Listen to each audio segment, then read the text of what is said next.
So this is the second class in the geometric design chapter and class number 6 in high transportation engineering.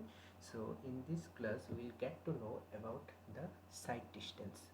Okay, so basically side distance is the actual distance along the road surface which a driver from a specified height above the carriageway has visibility of stationary or moving object.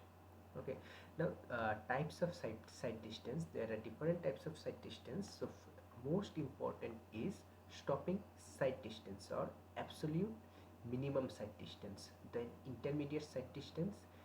And intermediate side distance is basically twice of the SST, that is the stopping side distance. Then overtaking side distance, overtaking side distance means side distance required for overtaking operation.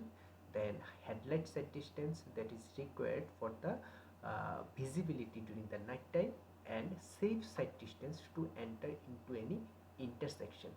Okay, now the competition of side distance depend on restriction to side distance, depends on different factors. Okay, like your speed of the vehicles, your coefficient of the friction value. Okay, then if it is in the curve, in that case radius of the curve. Okay, some gradients and other things. Okay, so we'll get to know about all these factors. Now, restriction of the side distance may be caused because of the different features, like it is given in the example below.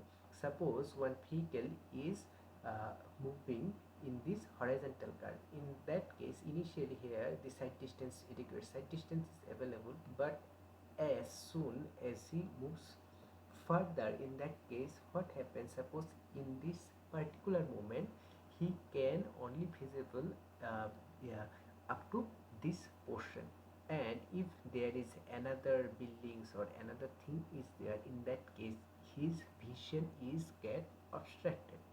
Okay, now suppose another instance, a vehicle is just moving in this particular road section. Okay, which is a vertical curve. So whenever he is in this position, he cannot observe any moving object over there. So if his speed is more, in that case some accident may occur. Then in the intersection also, suppose one vehicle is there and another vehicle is there. Okay, and another one is there, in that case they cannot see each other if some buildings or some obstruction is over there. Okay, so now we'll discuss about the stopping side distance. So stopping side distance is basically the minimum side distance available on a highway to stop a vehicle traveling at design speed safely without collision with any other obstruction.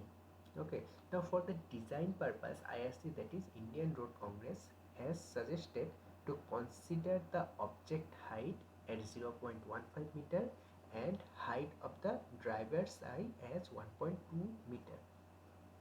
Okay, so if we go for the definition of the SSD, in that case the definition of the SSD would be that the distance ahead of a driver whose position of the eye or eye level is at 1.2 meter height, and he can see a stationary or moving object which is at an elevation of 0.15 meter.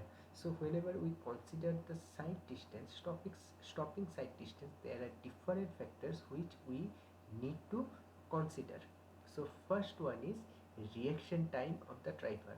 Now the reaction time of a driver is the time taken from the instant the object is visible to the driver to the instant when the brakes are applied. So basically for the stopping side distance calculations, IRC has suggested that the reaction time of the driver is taken as 2.5 seconds. Now our next is speed of the vehicle. So speed of the vehicle is also affect the side distance. If the speed is more, in that case the required side distance is also more. Then the efficiency of the brake. Now the efficiency of the brakes depends upon the age of the vehicle and vehicle characteristics, etc. Now if the brake is more efficient, in that case the driver can swiftly stop his vehicle, and if the efficiency brake is not good, in that case he cannot stop the vehicle. Now the efficiency of the brake is also dependent on the coefficient of the friction values.